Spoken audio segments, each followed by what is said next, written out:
পবিত্র বাইবেলের পুরাতন নিয়মের যাত্রা পুস্তক 20 অধ্যায় 8 থেকে 11 পদ লেখা রয়েছে, তুমি বিশ্রাম দিন স্মরণ করিয়া পবিত্র করিও, 6 দিন শ্রম করিও, আপনার সমস্ত কার্য করিও, কিন্তু সপ্তম দিন তোমার ঈশ্বর সদাপ্রভুর উদ্দেশ্যে বিশ্রাম দিন। সেই দিন তুমি কি তোমার পুত্র কি কন্যা কি তোমার দাস কি দাসী কি তোমার পশু কি তোমার পুরুদ্বারের মধ্যবর্তী বিদেশী কেউ কোনো কার্য করিও না। কেননা সদাপ্রভু আকাশমণ্ডল ও পৃথিবী সমুদ্র ও সেই সকলের মধ্যবর্তী সমস্ত বস্তু 6 দিনে নির্মাণ করিয়া সপ্তম দিনে বিশ্রাম করিলেন। এই জন্য সদাপ্রভু বিশ্রাম দিনকে আশীর্বাদ করিলেন ও পবিত্র করিলেন। আমেন। খ্রিস্টের ভক্তগণ, আমরা জানি যে ঈশ্বর সিনয় পর্বতে মোশির কাছে 10 আজ্ঞা প্রেরণ করেছিলেন। এই 10 আজ্ঞার চতুর্থ আজ্ঞাটি হলো, তুমি বিশ্রাম দিন স্মরণ করিয়া পবিত্র করিও, remember the Sabbath day and keep it holy. এই আজ্ঞায় বিশ্রাম দিন বা বিশ্রামবার সম্পর্কে বলা হয়েছে। আজ আমি আপনাদের সামনে আমাদের খ্রিস্টীয় জীবনে বিশ্রামবার বা বিশ্রাম দিনের প্রয়োজনীয়তা কী বা গুরুত্ব কী সেই সম্পর্কে কিছু কথা বলার চেষ্টা করব। আমরা পবিত্র বাইবেলে দেখতে পাই সপ্তাহের একটি দিন বিশ্রামবার হিসাবে পালন করার কথা বলা হয়েছে। আজ রবিবার, আজ আমরা এই পবিত্র উপাসনায় উপস্থিত হয়েছি এই রবিবারকে বিশ্রামবার হিসাবে পালন করার জন্য। বিশ্রামবার বা বিশ্রাম দিনের ইংরেজি হলো সাব্বাথ। এটি হলো একটি হিব্রু শব্দ যার অর্থ হলো দ্য রেস্ট ডে, অর্থাৎ বিশ্রাম দিন বা বিশ্রামবার। যাত্রা পুস্তক 20 অধ্যায় 8 পদে বলা হয়েছে, তুমি বিশ্রাম দিন স্মরণ করিয়া পবিত্র করিও। এখানে ঈশ্বর বলেছেন আমরা যেন বিশ্রাম দিন স্মরণ করে তা পবিত্র করি। ঈশ্বর আমাদেরকে এই দিনটি সব সময় স্মরণে রাখতে বলা হয়েছে এবং এটা খুবই গুরুত্বপূর্ণ একটি কাজ। আমরা একটা কিছু তখনই পালন করতে পারি যখন সেটা আমাদের স্মরণে থাকে, এবং ঈশ্বর বলেছেন আমরা যেন এই বিশ্রাম দিন পবিত্রভাবে যেন আমরা স্মরণে রাখি এবং পবিত্রভাবে যেন তা আমরা পালন করি। এই আজ্ঞা থেকে অনেকে মনে করেন বিশ্রাম দিনে কেবল পবিত্র থাকতে হবে, এই দিনে কোনো অপবিত্র কাজ করা যাবে না। কিন্তু এই আজ্ঞাতে বিশ্রাম দিন পালন করার উপর বেশি গুরুত্ব দেওয়া হয়নি, বরং তা পবিত্রভাবে স্মরণ রাখার উপর অধিক গুরুত্ব দেওয়া হয়েছে। যদি কখনো আমাদের দেহ মন ও আত্মা অপবিত্র হয় তবে আমরা কখনো পবিত্রভাবে এই বিশ্রাম দিন পালন করতে পারবো না। ঈশ্বর যে 6 দিনে তিনি সমস্ত কিছু সৃষ্টি করে সপ্তম দিনে বিশ্রাম করেছিলেন, সেই দিনটিকে আমরা পবিত্রভাবে পালন করতে পারবো না। ঈশ্বর যে তার বলবান হস্ত দ্বারা ইসরায়েল জাতিকে মিশরের বন্দি দশা থেকে মুক্ত করে এনেছিলেন, সেই দিনটিও আমরা পবিত্রভাবে পালন করতে পারবো না। আমরা যদি পবিত্রভাবে এই বিষয়গুলো স্মরণ করতে চাই তবে আমাদেরকে পুরো সপ্তাহ জুড়ে আমাদেরকে পবিত্র থাকতে হবে, অপবিত্র কোনো কাজ আমাদের করা যাবে না। এভাবে আমরা সারা জীবন আমরা পবিত্র দেহ মন এবং আত্মায় থাকতে পারবো এবং পবিত্রভাবে আমরা বিশ্রাম দিন বা বিশ্রামবার আমরা পালন করতে পারবো। কেন আমরা বিশ্রামবার পালন করবো? এর কারণ হলো 2টি। একটি হলো ঈশ্বর আমাদেরকে আদেশ দিয়েছেন বিশ্রামবার পালন করার জন্য, তাই আমরা বিশ্রামবার পালন করব। আর দ্বিতীয়টি হলো তিনি আমাদেরকে মিশর দেশের সেই বন্দি দশা থেকে মুক্ত করে এনেছেন, সেটিকে স্মরণ করার জন্য আমরা এই বিশ্রামবার আমরা পালন করব। যাত্রা পুস্তক 31 অধ্যায় 13 পদে ঈশ্বর বলেছেন তোমরা অবশ্যই আমার বিশ্রাম দিন পালন করিবে। যাত্রা পুস্তক 31 অধ্যায় 14 পদে তিনি আরও বলেছেন যে বিশ্রাম দিন হলো পবিত্র, তাই অবশ্যই আমাদেরকে বিশ্রাম দিন পালন করতে হবে। এখানে আরও বলা হয়েছে যে এই দিন পালন করবে না, যে এই দিনকে অপবিত্র করবে তার প্রাণদণ্ড অবশ্যই হবে। যাত্রা পুস্তক 31 অধ্যায় 17 পদে ঈশ্বর বলেছেন যে বিশ্রাম দিন হলো ঈশ্বর এবং ইসরায়েল জাতির মধ্যকার একটি চিরস্থায়ী চিহ্ন। আমাদেরকে কেন সপ্তাহের সপ্তম দিন বিশ্রামবার হিসাবে পালন করার কথা বলা হয়েছে? এর কারণ হলো ঈশ্বর 6 দিনে পৃথিবী সব কিছু সৃষ্টি করেছিলেন এবং সপ্তম দিনে তিনি বিশ্রাম করেছিলেন। আদি পুস্তক 2 অধ্যায় 2 থেকে 3 পদ, যাত্রা পুস্তক 20 অধ্যায় 11 পদে আমরা দেখতে পাই ঈশ্বর সপ্তম দিনে তার নির্মাণ কাজ থেকে বিরত থেকেছিলেন এবং এই সপ্তম দিনকে তিনি আশীর্বাদ করে পবিত্র করেছিলেন। তাই আমাদেরকে সপ্তাহের সপ্তম দিন বিশ্রামবার হিসাবে পালন করার কথা বলা হয়েছে। আমরা পবিত্র বাইবেলে দেখতে পাই ঈশ্বর ইসরায়েল জাতির জন্য এই সপ্তম দিনকে তিনি প্রচুর আশীর্বাদ করেছিলেন। তিনি তাদের প্রতিদিনের আহার তিনি তাদেরকে জুগিয়ে দিতেন। যাত্রা পুস্তক 16 অধ্যায়ে আমরা দেখতে পাই যে ঈশ্বর ইসরায়েল সন্তানদের আহারের জন্য আকাশ থেকে তিনি খাবার বর্ষণ করতেন এবং সেই খাবারের নাম ছিল মান্না। তিনি প্রতিদিন এই মান্না তাদের জন্য বর্ষণ করতেন, আর রোদ উঠলে এই মান্না গলে যেত।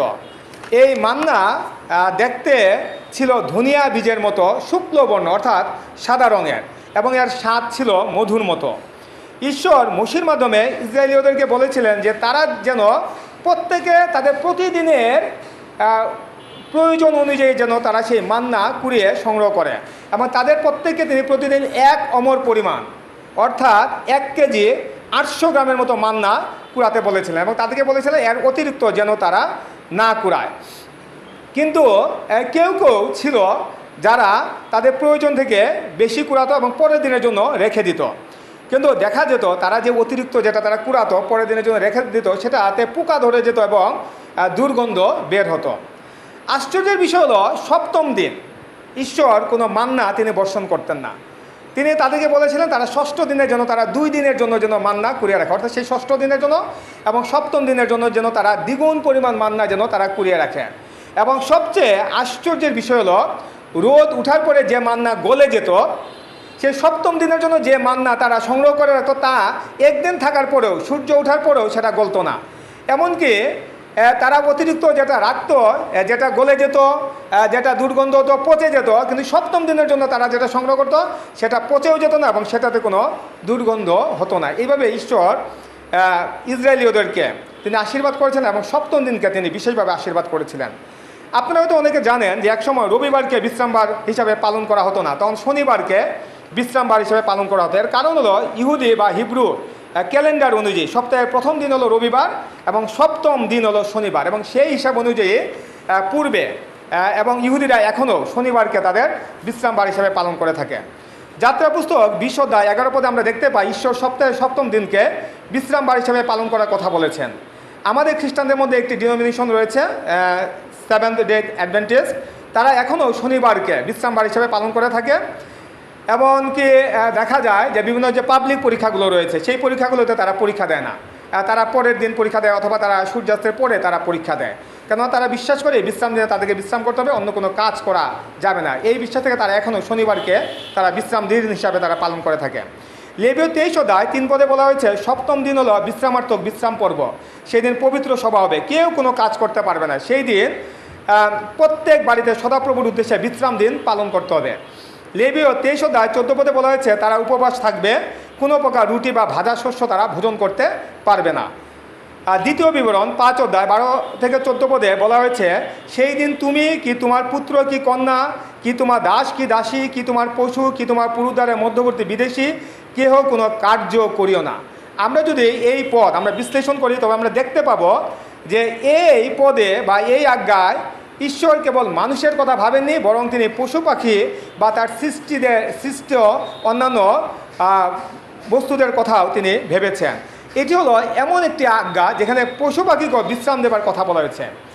এই দিনে তাদেরকে দিয়ে কোনো কাজ করানো যাবে না। এই আজ্ঞাতে আরও বলা হয়েছে আমাদের ছেলে মেয়ে দাস দাসী বা বিদেশিদেরকেও দিয়ে কোনো কাজ করানো যাবে না, তাদেরকে বিশ্রাম দিতে হবে। এখানে বিদেশি বলতে অন্য দেশে অধিবাসী বা ফরেনারদেরকে কেবল বোঝানো হয়নি, বরং যারা নন বিলিভার রয়েছে, যারা আমাদের ধর্মে বিশ্বাসী নয়, তাদেরকেও বোঝানো হয়েছে। কিন্তু বর্তমানে আমরা সারা বিশ্বে দেখতে পাই যে খ্রিস্টানরা রবিবারকে বিশ্রামবার হিসাবে পালন করে থাকে, তারা এখন আর শনিবারকে তারা বিশ্রামবার হিসাবে পালন করে থাকে না। এর কারণ কি? এর কারণ হলো যে সপ্তাহের প্রথম দিন অর্থাৎ রবিবারে যিশু কবর থেকে পুনরুত্থিত হয়েছিলেন এবং আমাদেরকে এক নতুন জীবন তিনি দিয়েছিলেন। মতি 28 অধ্যায় 1 থেকে 6 পদ, মার্ক 16 অধ্যায় 1 থেকে 6 পদ, লুক 24 অধ্যায় 1 থেকে 5 পদ, যোহন 20 অধ্যায় 1 থেকে 10 পদ। এই অংশগুলো যদি আমরা পড়ি সেখানে দেখতে পাবো যে যিশু সপ্তাহের প্রথম দিনে উত্থাপিত হয়েছিলেন। যিশু পুনরুত্থিত হয়ে স্বর্গে আরোহণ করার পর থেকে লোকেরা সপ্তাহের প্রথম দিন অর্থাৎ এই রবিবারকে তারা বিশ্রামবার হিসাবে পালন করে আসছে। প্রেরিত 20 অধ্যায় 7 পদে আমরা দেখতে পাই যিশুর মৃত্যুর পর শিষ্যেরা সপ্তাহের প্রথম দিন তারা মিলিত হতো এবং তারা উপাসনা করত, কেন তারা বিশ্বাস করে যে দিনে যিশু পুনরুত্থিত হয়েছিলেন সেই দিন হলো সব থেকে পবিত্র, এর থেকে পবিত্র আর কোনো দিন হতে পারে না। কেননা এই দিনে আমরা ধার্মিক বলে বিবেচিত হয়েছি এবং আমরা পাপ থেকে মুক্তি পেয়েছি। এই বিশ্বাস থেকে তারা সপ্তাহের প্রথম দিন বা রবিবার দিন বিশ্রাম দিন হিসাবে তারা পালন করত এবং আজও সেই ধারাবাহিকতায় আমরা যারা খ্রিস্টান রয়েছি আমরা রবিবারকে বিশ্রামবার হিসাবে আমরা পালন করে থাকি। সপ্তাহের প্রথম দিন, the first day of the week, এই কথাটি পবিত্র বাইবেলের নতুন নিয়মে মোট 8 বার উল্লেখ করা হয়েছে। মতি 28 অধ্যায় 1 পদ, মার্ক 16 অধ্যায় 2 পদ এবং 9 পদ, লুক 24 অধ্যায় 1 পদ, যোহন 20 অধ্যায় 1 পদ এবং 19 পদ, প্রেরিত 20 অধ্যায় 7 পদ এবং প্রথম করিন্থীয় 16 অধ্যায় 2 পদ। এভাবে নতুন নিয়মের বিভিন্ন অংশে সপ্তাহের প্রথম দিন এই কথাটা উল্লেখ করা হয়েছে। প্রকাশিত বাক্য 1 অধ্যায় 10 পদে এই বিশ্রামবারকে প্রভুর দিন, দ্য লর্ডস ডে হিসাবে আখ্যায়িত করা হয়েছে। আমরা যারা খ্রিস্টান রয়েছে আমরা বিশ্বাস করি যেহেতু যিশু রবিবারে পুনরুত্থিত হয়েছেন, আর সেহেতু রবিবার হলো সপ্তাহের মধ্যে সবচেয়ে পবিত্র দিন। এর থেকে পবিত্র দিন আর কোনো দিন হতে পারে না। এই বিশ্বাস থেকে আমরা আজও সপ্তাহের প্রথম দিন অর্থাৎ এই রবিবার আমরা বিশ্রামবার হিসাবে পালন করে থাকি এবং ঈশ্বরের আরাধনা করে থাকি। অনেকে মনে করেন যে রবিবার কেবল বিশ্রাম করার দিন আর গির্জায় গিয়ে উপাসনা করার দিন, অন্যদের সাথে সহভাগিতা রক্ষা করার দিন। কিন্তু এখানে তার চেয়ে বেশি গুরুত্বপূর্ণ বিষয় হলো এই কাজগুলো পবিত্রভাবে করা হচ্ছে কিনা। আপনি গির্জায় যান, আপনি উপাসনায় যোগদান করেন, আপনি অন্যদের সাথে সহভাগিতা রক্ষা করেন, কিন্তু এই কাজগুলো আপনি পবিত্রভাবে করছেন কিনা, এই বিষয়টা হলো এখানে সবচেয়ে গুরুত্বপূর্ণ। যদি আপনি পবিত্রভাবে এই কাজগুলো করেন তাহলে বিশ্রাম দিনটি আপনি পবিত্রভাবে আপনি পালন করছেন। আর যদি আপনি অপবিত্রভাবে এই কাজগুলো করেন তবে আপনি পবিত্রভাবে বিশ্রাম দিন পালন করতে পারছেন না। তাই আমাদেরকে সবসময় চেষ্টা করতে হবে যেন আমরা পবিত্রভাবে বিশ্রামবার আমরা পালন করি। পবিত্রভাবে বিশ্রামবার পালন করার ক্ষেত্রে আমাদেরকে দুইটি বিষয়ে গুরুত্ব দিতে হবে। এক, আমাদের দেহকে পবিত্র রাখতে হবে, এবং দুই, আমাদের মন এবং আত্মাকে পবিত্র রাখতে হবে। প্রথমত আমাদের দেহকে পবিত্র রাখতে হবে, কেননা পবিত্র আত্মা বা ঈশ্বরের আত্মা আমাদের দেহে বাস করেন। আমাদের দেহ হলো পবিত্র আত্মার মন্দির। 1 করিন্থীয় 6 অধ্যায় 19 পদে লেখা রয়েছে, তোমাদের দেহ পবিত্র আত্মার মন্দির, যিনি তোমাদের অন্তরে থাকেন, যাহাকে তোমরা ঈশ্বর হইতে প্রাপ্ত হইয়াছ। তাহলে পবিত্র আত্মা আমাদের অন্তরে বাস করেন। ঈশ্বর হতে আমরা এই পবিত্র আত্মাকে পেয়েছি। পবিত্র বাইবেল বলে যিশু হলেন মণ্ডলীর মস্তক। আপনি যদি বিশ্বাস করেন পবিত্র আত্মা আপনার দেহের মধ্যে বাস করে তাহলে আপনি নিজেই হলেন একজন মণ্ডলী। আমরা প্রত্যেকেই এক একটি মণ্ডলী। তাই আমাদের মনে রাখতে হবে আমাদের এই মণ্ডলীর রূপ দেহকে অপবিত্র করা যাবে না। সব সময় এটাকে পবিত্র রাখতে হবে এবং এই পবিত্র দেহে আমাদেরকে বিশ্রামবার পালন করতে হবে। দ্বিতীয়ত আমাদের মন ও আত্মাকে পবিত্র রাখতে হবে, কেননা যদি আমাদের মন ও আত্মা পবিত্র না থাকে তবে আমাদের দেহও পবিত্র থাকবে না। অনেক সময় আমরা মনে করি কিছু খেলে আমাদের দেহ অশুচি হয়, অপবিত্র হয়। হাত না ধুয়ে খেলে হয়তো আমাদের দেহ অশুচি হয়, কিন্তু বাইবেল বলে বাহির থেকে যা আমাদের দেহের ভিতরে প্রবেশ করে তা আমাদের দেহকে অশুচি করে না, বরং ভেতর থেকে যা বাইর হয় তা আমাদের দেহকে অশুচি করে। মথি 15:18-20 পদে বলা হয়েছে যে আমাদের এই দেহের ভিতর থেকে যা বের হয়, যেমন কুচিন্তা, নরহত্যা, ব্যভিচার, বেশ্যাগমন, মিথ্যাসাক্ষ্য, নিন্দা, এই সকল বিষয় আমাদের দেহকে অপবিত্র করে এবং আমরা এই পবিত্র মন নিয়ে আমরা থাকতে পারি না। তাই বিশ্রামবার পালন করার আগে আমাদের দেহ, মন এবং আত্মাকে সবসময় পবিত্র রাখতে হবে এবং পবিত্রভাবে আমাদেরকে এই বিশ্রাম দিন পালন করতে হবে। বিশ্রাম দিন পালনের সাথে ধর্মীয় কিছু বিষয় ওতপ্রোতভাবে জড়িত, যথা প্রার্থনা করা এবং উপবাস রাখা। আপনি বিশ্রাম দিন পালন করছেন কিন্তু আপনি প্রার্থনা করেন না, তবে আপনার বিশ্রাম দিন পালন হবে না। আপনাকে অবশ্যই প্রার্থনা করতে হবে। কীভাবে প্রার্থনা করতে হবে তা যিশু তার শিক্ষায় বলেছেন। মথি 6 অধ্যায় 5-15 পদে আমরা দেখতে পাই যে কিভাবে প্রার্থনা করতে হবে সে বিষয়ে যিশু আমাদেরকে শিক্ষা দিয়েছেন। এখানে প্রার্থনার সময় আমাদেরকে কিছু কাজ করতে নিষেধ করা হয়েছে। যিশু বলেছেন যে লোক দেখানো প্রার্থনা করা যাবে না। যারা লোক দেখানোর জন্য প্রার্থনা করে তিনি তাদেরকে কপটি বা ভণ্ড বলে আখ্যায়িত করেছেন। এবং তিনি বলেছেন যে অনেকে আছে লোক দেখানোর জন্য সেই রাস্তার পাশে দাঁড়িয়ে তারা প্রার্থনা করে, অথবা সমাজগৃহে তারা উচ্চ স্বরে তারা প্রার্থনা করে। যিশু বলেছেন যে তারা তাদের ফল পেয়ে গেছে, অর্থাৎ ঈশ্বরের কাছ থেকে তারা আর আশীর্বাদ লাভ করতে পারবে না। অনেকে আছে অন্যের কাছে ভাওবা পাওয়ার জন্য প্রার্থনা করেন। যিশু বলেছেন এই ধরনের কোনো প্রার্থনা করা যাবে না। অনেকে প্রার্থনার সময় চিৎকার করে প্রার্থনা করে, সেই ধরনের কোনো প্রার্থনা করা যাবে না। লুক 18 অধ্যায় 9-14 পদে বলা হয়েছে যে 2 জন ব্যক্তি প্রার্থনা করতে গিয়েছিল ধর্মদামে, তাদের মধ্যে একজন ছিল ফরিসি এবং একজন ছিল করগায়ী। ফরিসি লোকটি স্বর্গের দিকে তাকিয়ে চিৎকার করে সে প্রার্থনা করছিল এবং সেই করগায়ী লোকটিকে সে বিদ্রুপ করে সে প্রার্থনা করেছিল। আর যে করগায়ী লোকটি সে স্বর্গের দিকে তাকানোর সে সাহস পায়নি, সে খুব নম্রভাবে সে ঈশ্বরের কাছে সে প্রার্থনা করেছিল এবং ঈশ্বরের কাছে সে দয়া চেয়েছিল। এবং প্রভু যিশু বলেছেন এই করগাহী যে লোক সে ধার্মিক বলে বিবেচিত হয়েছে, কিন্তু ওই ফরিসি লোকটি সে কখনোই ধার্মিক বলে সে বিবেচিত হতে পারবে না। তাই যখন আমরা প্রার্থনা করব তখন আমাদেরকে নম্রভাবে প্রার্থনা করতে হবে। যিশু আমাদেরকে বলেছেন আমরা যেন অন্তর খুলে যেন আমরা প্রার্থনা করি। মথি 6 অধ্যায় 6 পদে আমরা দেখতে পাই যিশু আমাদেরকে বলেছেন আমরা যখন প্রার্থনা করি তখন যেন আমরা আমাদের অন্তর খুলে দেই। অন্তর খুলে আমরা যেন মনের কথাগুলো যেন আমরা ঈশ্বরের কাছে বলি, এবং সেই জন্য তিনি বলেছেন আমরা যেন দরজা বন্ধ করে নীরবে নিবৃত্তে যেন আমরা ঈশ্বরের কাছে আমাদের মনের কথাগুলো আমরা খুলে বলি। মত্তি 6:7 যিশু আমাদেরকে প্রার্থনার সময় পুনরুক্তি করতে নিষেধ করেছেন, অর্থাৎ একই কথা বারবার বলার জন্য তিনি নিষেধ করেছেন। কেননা আমাদের পিতা ঈশ্বর হলেন অন্তর্যামী, তিনি সব কিছু জানেন। মত্তি 6:8 তিনি বলেছেন ঈশ্বর সব কিছু জানেন, আমরা বলার পূর্বেই তিনি সব কিছু অবগত আছেন। তাই আমাদেরকে প্রার্থনার সময় পুনরুক্তি করতে বা বারবার একই কথা বলার জন্য তিনি নিষেধ করেছেন। আমাদের মধ্যে অনেকে আছেন যারা বিশ্রামবারে প্রার্থনা করার পাশাপাশি উপবাস রাখেন। উপবাস রাখার সময় যিশু আমাদেরকে কিছু কাজ করতে নিষেধ করেছেন। মত্তি 6:16 যিশু আমাদেরকে বলেছেন আমরা যেন কপটীদের মতো মুখ বিষণ্ণ করে না রাখি, অর্থাৎ আমরা যেন আমাদের মুখ মলিন করে যেন না রাখি। উপবাস রাখার সময় যিশু আমাদেরকে কিছু কাজ করতে বলেছেন। মত্তি 6:17-18 যিশু আমাদেরকে বলেছেন আমরা যখন উপবাস রাখবো তখন আমরা যেন চুলে তেল দেই, মুখ যেন ধোই, যেন অন্যেরা বুঝতে না পারে যে আমরা উপবাস রেখেছি, অর্থাৎ আমরা যে উপবাস রেখেছি তা যেন অন্যরা যেন বুঝতে না পারে, সেইভাবে আমাদেরকে জীবনযাপন করতে হবে। তাই যখন আমরা বিশ্রামবার পালন করব তখন আমাদেরকে সঠিকভাবে প্রার্থনা করতে হবে এবং সঠিকভাবে উপবাস রাখতে হবে, তবেই পবিত্রভাবে বিশ্রামবার পালন করা যাবে। লেবীয় পুস্তকে আমরা দেখতে পাই যে বিশ্রামবারে উপোস থাকার কথা বলা হয়েছে, কিন্তু প্রভু যীশু খ্রিস্টের শিক্ষায় আমরা দেখতে পাই যে আমাদের যে উপোস থাকতে হবে এটার কোনো বাধ্যবাধকতা নেই। কেননা তিনি বলেছেন যে যাকে উদ্দেশ্য করে আমরা উপবাস থাকবো সেই যিশুই তো আমাদের সঙ্গে আছেন, কেননা তিনি হলেন বিশ্রামবারের কর্তা। মথি 12:8 এবং মার্ক 2:22। মথি 12:1-6 এবং লুক 6:1-5 আমরা দেখতে পাই যে যিশু কোনো এক বিশ্রামবারে তার শিষ্যদেরকে নিয়ে একটা শস্য ক্ষেতের মধ্য দিয়ে যাচ্ছিলেন। তখন শিষ্যরা ক্ষুধিত ছিলেন, তারা শস্যের শীষগুলো ছিঁড়ে তারা খেতে লাগলেন। তখন ফরিসিরা যিশুকে বললেন যে দেখো বিশ্রামবারে যা করা বিধেয় নয়, তোমার শিষ্যরা তাই করছে। তখন যিশু তাদেরকে বলেছিলেন যে বিশ্রামবারে দাউদ এবং তার সঙ্গীরা কি করেছিলেন, তারা ঈশ্বরে গিয়ে প্রবেশ করেছিলেন এবং দর্শন রুটি তারা খেয়েছিলেন, অথচ এই দর্শন রুটি খাবার অধিকার কেবলমাত্র যাজকদেরই ছিল।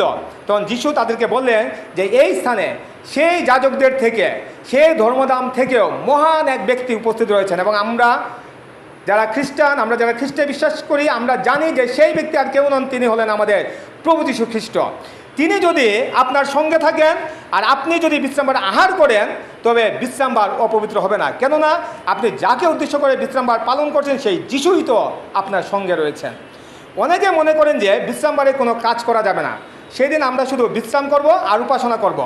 পুরাতন নিয়মেও আমরা দেখেছি লোকেরা বিশ্রামবারে সব ধরনের কাজ করা থেকে বিরত থাকতেন, কিন্তু যিশু আমাদেরকে বলেছেন বিশ্রামবারে ভালো কাজগুলো আমাদেরকে অবশ্যই করতে হবে।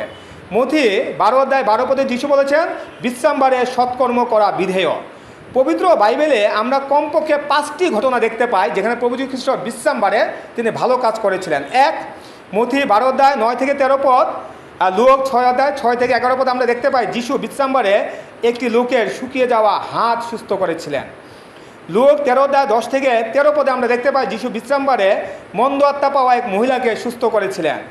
লুক 14:1-5 আমরা দেখতে পাই যিশু বিশ্রামবারে প্রধান ফরিসিদের একজন অধ্যক্ষের বাড়িতে আহার করতে গিয়েছিলেন, সেখানে তিনি জলধরী রোগে আক্রান্ত, অর্থাৎ তার সারা শরীর জল চলে এসেছিল, সেই ধরনের এক রোগীকে তিনি সুস্থ করেছিলেন। যোহন 5:1-13 আমরা দেখতে পাই 38 বছর ধরে হাঁটতে পারত না এমন এক ব্যক্তিকে যিশু বিশ্রামবারে সুস্থ করেছিলেন। এবং 5 নম্বর যোহন 9:1-25 আমরা দেখতে পাই যিশু বিশ্রামবারে এক জন্মান্ধকে সুস্থ করেছিলেন। তাহলে বিশ্রামবারে আমাদেরকে ভালো কাজগুলো করতে হবে। যিশু আমাদেরকে কিছু প্রশ্ন করেছেন, এই প্রশ্নগুলোর মাধ্যমে আমরা বুঝতে পারি যে বিশ্রামবারেও আমাদের কাজ করতে হবে, ভালো কাজগুলো আমাদেরকে অবশ্যই করতে হবে। মথি 12:11 যিশু বলেছেন তোমাদের মধ্যে এমন কোন ব্যক্তি রয়েছে যার একটি মেষ গর্তে পড়িলে তাকে তুলবে না। মার্ক 3:4 তিনি বলেছেন বিশ্রামবারে কি করা বিধেয়, ভালো কাজ করা না মন্দ কাজ করা, প্রাণ রক্ষা করা না বধ করা। লুক 13:15 যিশু বলেছেন আমরা কি বিশ্রামবারে আমাদের গবাদি পশুকে খাবার দেই না। লুক 14:4 তিনি বলেছেন বিশ্রামবারে আরোগ্য করা কি বিধেয় নয়। তারপর তিনি বলেছেন আমাদের মধ্যে কে আছে যার সন্তান বা বলদ বিশ্রামবারে কুয়াতে পড়লে তাকে তখনই তুলবে না। খ্রিস্টানদের ভক্তগণ, যিশুর এই প্রশ্নগুলোর উত্তর যদি আমরা খুঁজি তবে আমরা দেখতে পাবো যে বিশ্রামবারে আমাদেরকে অবশ্যই ভালো কাজ করতে হবে। বিশ্রামবারে যদি আমাদের সন্তান, আমাদের কোনো পশু বা আমাদের পরিচিত কোনো জন যদি কোনো সমস্যায় পড়ে বা বিপদে পড়ে, তাহলে অবশ্যই তাদেরকে আমাদের সাহায্য করতে হবে। আমরা দেখতে পেয়েছি যে ঈশ্বর 6 দিন সব কিছু সৃষ্টি করার পর 7ম দিনে তিনি বিশ্রাম করেছিলেন। তাহলে ঈশ্বর তো এখন আর কোনো কিছু সৃষ্টি করছে না, তাহলে তিনি কি এখনও বিশ্রাম করছেন? তিনি কি এখন আর কোনো কাজ করেন না? তিনি কি আমাদেরকে এখন আর দেখেন না? তিনি শুধু চোখ বন্ধ করে ঘুমান? না, ঈশ্বর তার কাজ তিনি প্রতিনিয়ত তিনি করছেন। 38 বছরের পঙ্গু ব্যক্তিকে সুস্থ করার পর যিহুদিরা যিশুকে তাড়না করেছিলেন। তখন যিশু তাদেরকে বলেছিলেন, আমার পিতা এখন পর্যন্ত কার্য করিতেছেন, আমিও করিতেছি। যোহন 5:17 যিশয় 56:2 বলা হয়েছে, যে ব্যক্তি বিশ্রামবার পালন করে, বিশ্রামবারকে অপবিত্র করে না এবং সমস্ত খারাপ কাজ থেকে নিজেকে রক্ষা করে, সেই ব্যক্তি হলো ধন্য। যিশয় 56:6-7 বলা হয়েছে, যদি কোনো অবিশ্বাসীরা বিশ্রামবার পালন করে, তবে ঈশ্বর তাদেরকে তার পবিত্র পর্বতে আনবেন, তাদেরকে আনন্দিত করবেন এবং তাদের সকল উপহার গ্রহণ করবেন। তাহলে কিভাবে বিশ্রামবার পালন করতে হবে তা এখানে বলা হয়েছে। এখানে বিশ্রামবার পালনের ক্ষেত্রে আরও 3টি গুরুত্বপূর্ণ কাজের কথা বলা হয়েছে। 1, সদাপ্রভুর পরিচর্যা করতে হবে। 2, তার নামের প্রতি প্রেম দেখাতে হবে। এবং 3, তার দাস হবার জন্য প্রভুতে আসক্ত হতে হবে। যিশয় 58:13-14 বলা হয়েছে যে, যদি আমরা বিশ্রামবার পালন করি, যদি আমরা আমাদের লাভের কথা বা স্বার্থের কথা যদি না ভাবি, যদি আমরা বিশ্রামবারকে আনন্দদায়ক ও গৌরবময় করি, তবে সদাপ্রভু আমাদেরকে আনন্দিত করবেন, পৃথিবীর লোকদের উপরে আমাদেরকে স্থান দিবেন এবং যাকবের অধিকার তিনি আমাদেরকে ভোগ করাবেন। অর্থাৎ পৃথিবীর লোকদের যে পার্থিব জীবন রয়েছে তার থেকে সম্পূর্ণ আলাদা, সম্পূর্ণ ভিন্ন একটি জীবন তিনি আমাদেরকে দান করবেন, আর তা হলো সেই স্বর্গীয় জীবন। ঈশ্বর যাকবকে যে স্বর্গীয় স্থান দিয়েছেন, তিনিও আমাদেরকে সেই স্বর্গীয় স্থান দিবেন। খ্রিস্টদের ভক্তগণ, বিশ্রাম দিন মানে কেবল বসে বসে দিন অতিবাহিত করা নয়, বরং বিশ্রাম দিন হলো ঈশ্বরের আরাধনা করার দিন, ঈশ্বরের গৌরব করার দিন, তার কাছে ধন্যবাদ জানানোর দিন এবং আমাদের কৃতজ্ঞতাগুলো প্রকাশ করার দিন। আর আমাদেরকে এই কাজগুলো করতে হবে পবিত্রভাবে। সারা সপ্তাহ আমাদেরকে পবিত্র থাকতে হবে, তবেই আমরা পবিত্রভাবে বিশ্রাম দিন স্মরণ করতে পারবো এবং পবিত্রভাবে তা আমরা পালন করতে পারবো। পেরি 2:46 আমরা দেখতে পাই, শিষ্যেরা প্রতিদিন একসাথে মিলিত হয়ে ঈশ্বরের আরাধনা করত। আজ আমাদেরকেও প্রতিদিন ঈশ্বরের আরাধনা করতে হবে। আমরা বিশ্রামবার হিসাবে সপ্তাহের একটি দিন পালন করতে পারি, কিন্তু ঈশ্বরের আরাধনা করতে হবে প্রতিদিন। বাইবেলে সপ্তাহের একদিন বিশ্রামবার হিসাবে পালন করার কথা বলা হলেও বাইবেলের কোথাও সপ্তাহের একদিন ঈশ্বরের আরাধনা করার কথা অথবা ঈশ্বরের উপাসনা করার কথা বলা হয়নি, বরং প্রতিদিন ঈশ্বরের আরাধনা করার কথা বলা হয়েছে। সর্বদা ঈশ্বরের প্রশংসা করার কথা বলা হয়েছে। তাই কেবল শনিবার নয়, কেবল রবিবার নয়, বরং সারা সপ্তাহ জুড়ে প্রতিদিন আমাদেরকে পবিত্রভাবে জীবনযাপন করতে হবে এবং ঈশ্বরের আরাধনা করতে হবে। তবেই আমরা এই রবিবারে পবিত্রভাবে আমরা এটাকে বিশ্রাম দিন হিসাবে আমরা স্মরণ করতে পারবো এবং পবিত্রভাবে এই দিনকে আমরা বিশ্রামবার হিসাবে পালন করতে পারবো। ঈশ্বর তার নিজ বাক্যে আমাদেরকে প্রচুর আশীর্বাদ দান করুন। আমেন।